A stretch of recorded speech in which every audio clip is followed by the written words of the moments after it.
Hello, Tanvitha ದಳವಾಯಿ life ಸ್ಟೈಲ್ಗೆ ಸ್ವಾಗತ friends. ಲಕ್ಷ್ಮಿಗೆ ಪ್ರಿಯವಾದ ವಸ್ತುಗಳನ್ನು ನಾನು ಈ ದಿನ ತೋರಿಸುತ್ತೇನೆ.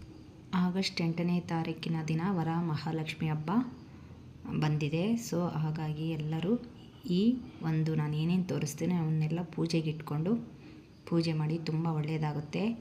ನೋಡಿ, ತಾವರೆ ಬೀಜಗಳು ನೋಡಿ, ಇದನ್ನು ಶ್ರೀಫಲ ಅಂತ ಕರೀತಾರೆ. ಇದನ್ನು ಪೂಜೆಗೆ ಇಡಬೇಕು. ನೋಡಿ, ಈ ಥರ ಗೋಮೂತಿ ಚಕ್ರ ಅಂತ ಸಿಗುತ್ತೆ, ಅದನ್ನು ಪೂಜೆಗೆ ಇಡಬೇಕು. ಹಾಗೆ 6 ಲಕ್ಷ್ಮೀ ಕವಡ ಅಂತ ಸಿಗುತ್ತೆ. ಇದು ಯೆಲ್ಲೋ ಕಲರ್ದಲ್ಲಿ ಇರುತ್ತೆ ಫ್ರೆಂಡ್ಸ್, ತಗೊಬನ್ನಿ.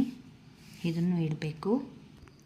ಮತ್ತು ಒಂದು ಗುಂಡ ಅಡಿಕೆ ಇಡಬೇಕು ಫ್ರೆಂಡ್ಸ್. ನೋಡಿ, ಪೂಜೆಗೆ 6 ಏಲಕ್ಕಿ, 6 ಲವಂಗ, 6 ಬಾದಾಮಿ, 6 ಗೋಡಂಬಿ.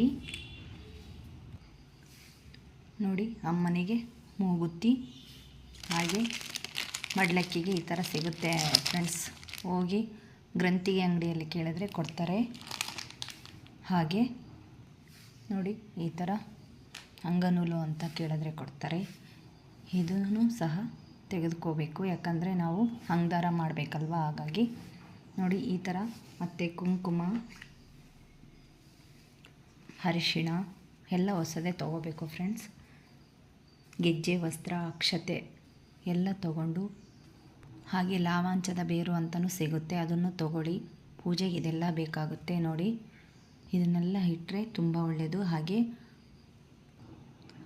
33 ರೂಪಾಯಿ 5 ರೂಪಾಯಿ ಕಾಯಿನ್ನು ಇಡಿ, ಪೂಜೆಗೆ ತುಂಬ ಒಳ್ಳೆಯದು ಫ್ರೆಂಡ್ಸ್. ಈ ಎಲ್ಲ ವಸ್ತುಗಳನ್ನು ತಗೊಂಡು ಲಕ್ಷ್ಮೀ ದೇವಿಗೆ ಇಟ್ಟು ಪೂಜೆ ಮಾಡಿ, ತುಂಬ ಒಳ್ಳೆಯದಾಗುತ್ತೆ.